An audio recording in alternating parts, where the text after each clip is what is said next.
Olá, eu sou Eutímio Carvalho e você está no canal Mistérios do Mundo. Sejam todos bem-vindos ao nosso canal. Saiba que é um prazer sempre tê-lo aqui todos os dias, acompanhando nossas histórias incríveis. No vídeo anterior, os homens do Exército, numa missão de combate ao narcotráfico na selva do Pantanal Mato-Grossense, descobriram que o seu pior inimigo não eram aqueles traficantes, e sim uma poderosa criatura que os perseguia naquela floresta densa e cheia de mistérios. Acompanhe comigo esse vídeo intrigante.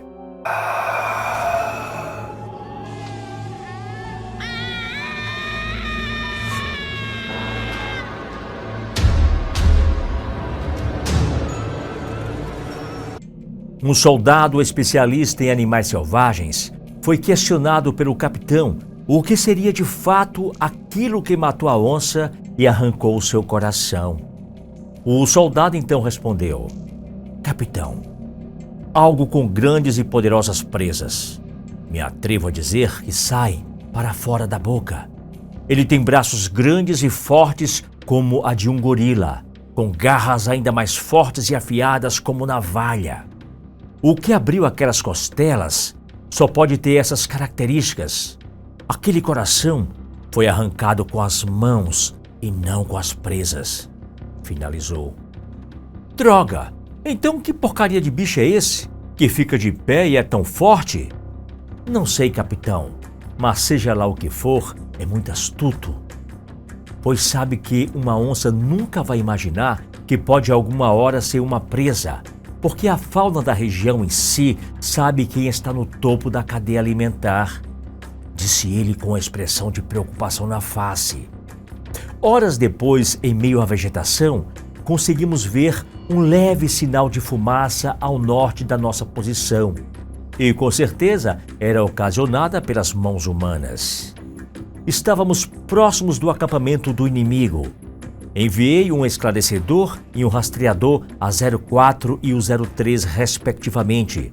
Eles fariam o reconhecimento da área inimiga e observariam as condições e a quantidade de homens naquele lugar, e se possivelmente tinha ali algum refém.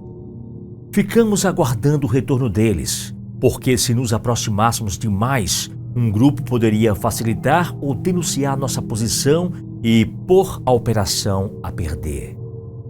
2 horas depois, os dois voltaram ofegantes e quase sem voz.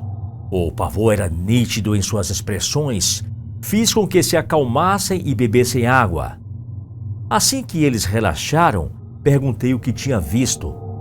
03 me respondeu: Capitão, temos que sair desse lugar o mais rápido possível, porque toda essa região que estamos é área de caça daquele animal. Nos aproximamos e ficamos observando para ver a movimentação inimiga. Porém, o cheiro da morte é insuportável. Não vimos uma só alma viva nem movimentação alguma. Em 1 hora, entramos sorrateiramente para averiguar. Capitão, estão todos mortos. A fumaça que vimos é da fogueira ao centro do acampamento e já estava se apagando. Eles estão lá há pelo menos umas 30 horas mortos. Os corpos estão espalhados e tem pedaços humanos para todo lado, o que nos relata que foram atacados intercalados, um de cada vez, mesmo com todas as armas dos homens, alguns mutilados e outros sem o coração. Todos estão mortos, inclusive os nossos 3 que estavam no cárcere. Ouvindo aquilo, não tive outra alternativa. Fui em direção ao acampamento, uma vez que nosso objetivo era desmantelar o banco de cartel daquela região e encontrar os 3 mensageiros desaparecidos. Nossa missão estaria cumprida. Minha ideia era ir para o acampamento, montar a base e chamar nosso transporte. De lá, seria mais fácil para o resgate nos localizar. Ao chegar ao local, a cena realmente era estarrecedora. Subiu uma ânsia de vômito. Foi natural ao ver tamanha carnificina no local. Era exatamente como os homens descreveram. Até nas árvores haviam homens dizimados literalmente. Dentre os mortos, havia um homem com um imenso buraco no peito e parecia ser o mais inteiro ali. Chamei meu rastreador para me dizer como aquele homem havia sido morto e ele respondeu: esse foi morto com violenta perfuração de trás para frente, ou seja, uma pata atravessou esse indivíduo sem dúvidas. O acampamento era composto por 4 barracas e mais a cabana do cáceres. Em todos haviam mortos, um verdadeiro banho de sangue. Autorizei ao radiooperador que solicitasse nosso resgate e desse nossa localização. Aos outros, ordenei que fizéssemos a coleta dos restos mortais daqueles homens e queimassem no centro daquele descampado para aliviar o cheiro de morte e assim não chamar mais a atenção de outro predador daquela mata. Contei 18 mortos, incluindo nossos 3 soldados que foram encarcerados. Fizemos uma cova rasa de aproximadamente 3 metros quadrados, colocamos os mortos e por cima todo tipo de material inflamável disponível. Às 18 horas daquele dia, acendi o fogo que nos trazia luz e calor e consumiria aqueles restos mortais. Quando o fogo se alastrou por toda a extensão das madeiras e palhas, fizemos oração, pedindo por aqueles mortos e a nossa proteção, pois com certeza o que fez aquilo não foi Deus. Sentamos depois da oração e só ouvimos na mata grilos e de vez em quando algumas aves que passavam voando e fazendo seus sons.